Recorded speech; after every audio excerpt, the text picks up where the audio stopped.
मेरे प्यारे दोस्त, आपके साथ धोखा हुआ है।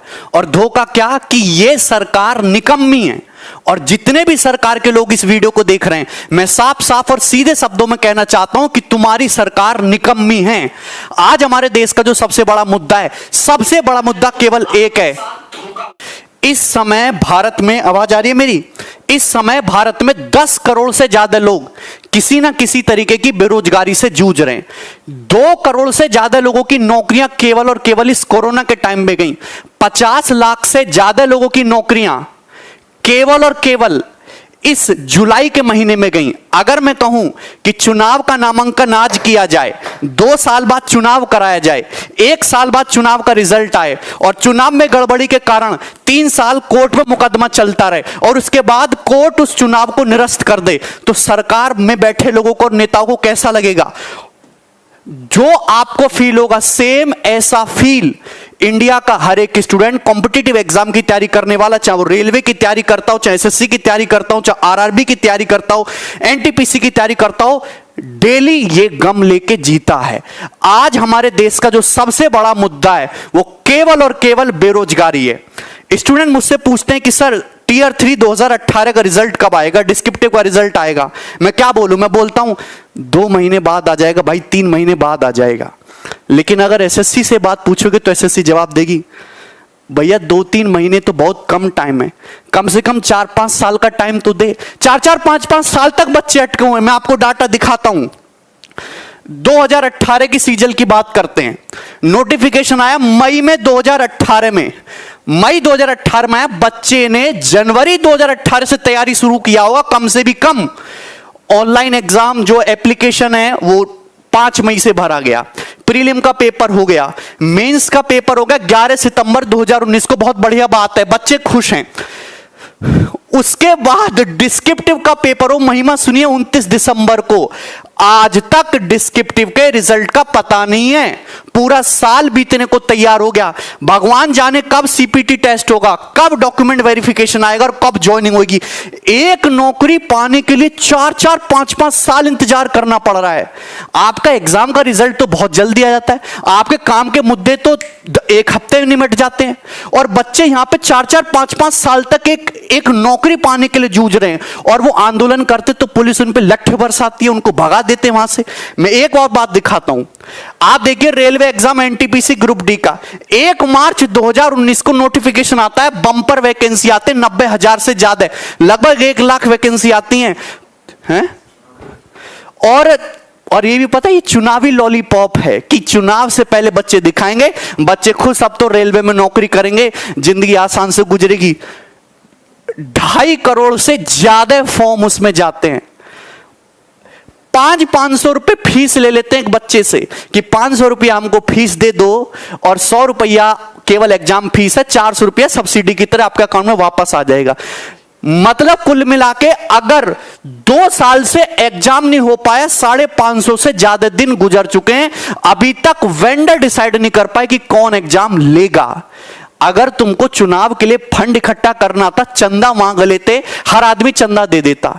इतना बड़ा धोखा इस गवर्नमेंट ने किया है ना हम लोगों के साथ। और मीडिया इसको दिखाने के लिए तैयार नहीं है। सुबह से शाम तक एक ही न्यूज दिखाते रहेंगे। 2 बातें 24 घंटे में सर्कुलेट करके वही बताते रहेंगे। एक इधर से बताएगा, एक ऊपर से बताएगा, एक नीचे से बताएगा। बोलना कुछ है नहीं इन लोगों को। ठीक है, देखो ये मैं तुम्हें वैकेंसी का ट्रेंड दिखाता हूं हमारी गवर्नमेंट आने के बाद। आपको दिखाई दे रहा है साफ साफ। एसएससी सीजीएल 2012 में 16,000 वैकेंसी। आप देखिए गिरावट किस तरीके से होती है। 13 में 16,114, 2014 में आते ही 15,000, 2015 में 8500, 16 में 10,000, 17 में 8,000, 11,000 और ये 8,000। मतलब वैकेंसी आधी हो गई और एग्जाम क्लियर करने का समय दुगना हो गया। आईबीपीएस पीओ की वैकेंसी देखो 2013 से लेकर 2020 तक, अरे 21,000 वैकेंसी से 1200 वैकेंसी तक गिर गए तुम। और लोग कहते हैं वाह मोदी जी वाह। हम नौकरी की बात करते हैं तो कुछ लोग कहते हैं, गवर्नमेंट के सपोर्टर कहते हैं, इस साल नौकरी मांग रहा है, ये एंटी नेशनल है, अर्बन नक्सल, इससे हिंदू खतरे में, इसको जेल में डालो। भैया हम नौकरी मांग रहे, जो भी मुद्दे हैं आप करते रहो साइड बाय साइड, हम एंटी नेशनल नहीं है। राजद्रोह और देशद्रोह में बहुत फर्क होता है मेरे भाई। हमको नौकरी चाहिए। एक जो बेरोजगार युवा होता है उसकी बहुत छोटी सी दुनिया होती है, वो लाख करोड़, 2 लाख करोड़, 3 लाख करोड़ के फंडे में नहीं घुसता। 35,000 40,000 रुपए उसके महीने की तनख्वाह आनी चाहिए, उसके घर में रोटी बननी चाहिए शाम से, है ना, आराम से। उसके पास इतने ही सपने होते हैं। इस सपनों को उससे छीनने की कोशिश मत करो भाई। और गवर्नमेंट ने ये अभी लॉलीपॉप दे दिया आपको सीईटी का, कितनी भी अच्छी योजना सही, इसका कोई फायदा नहीं है।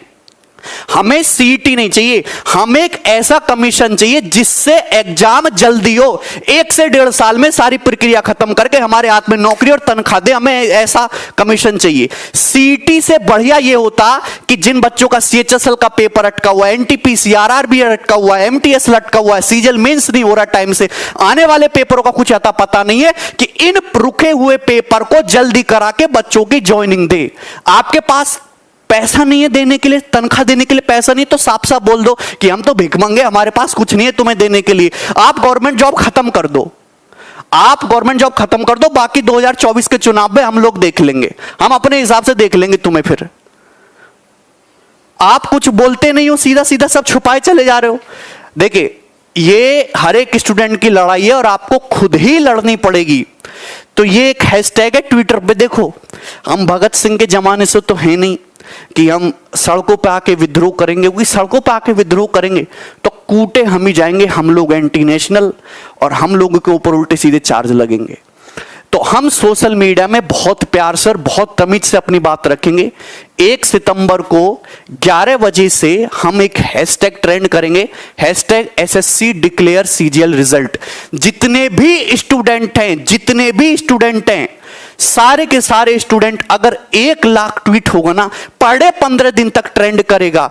और आप फेसबुक पे, सोशल मीडिया पे आप मेल करो एसएससी को, आप जो भी ऑर्गेनाइजेशन है आप उसको मेल करो, अपने फेसबुक पे शेयर करो, इंस्टाग्राम पे, ट्विटर हैंडल पे, तब जाके कुछ होगा। वरना ये चीजें ऐसी चलती रहेंगी, ये नई नई चीजें आती रहेंगी और बस एग्जाम के टाइम को टाला जाएगा।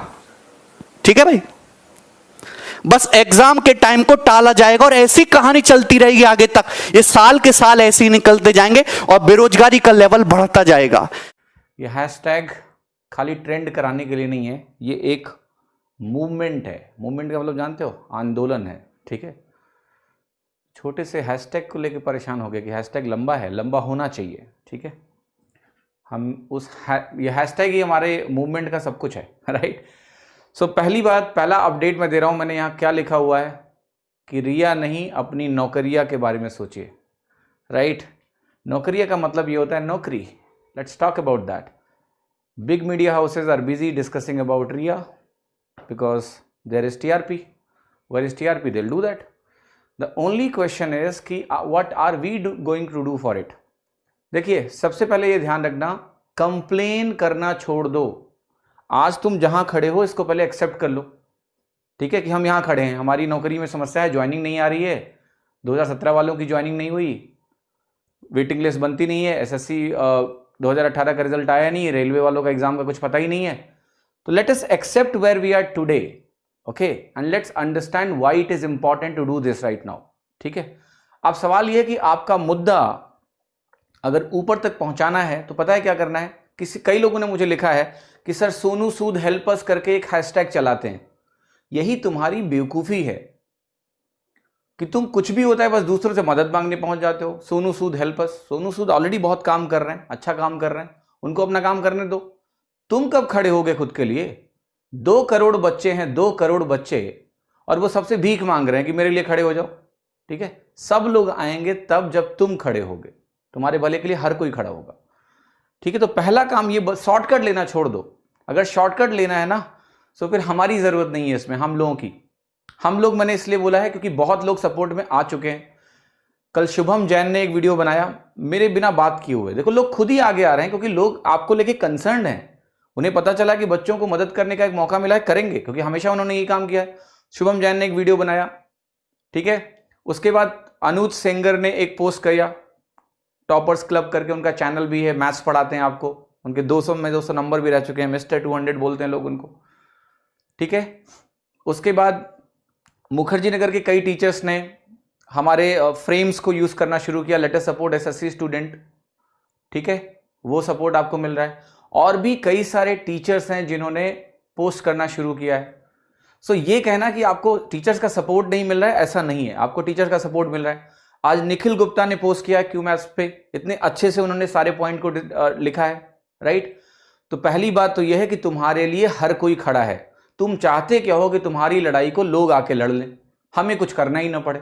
ऐसे नहीं होगा भैया, ठीक है। ये एक दिन ट्रेंड कराने का मसला नहीं है, वो होता तो हम कहते कि आओ ट्रेंड कराओ।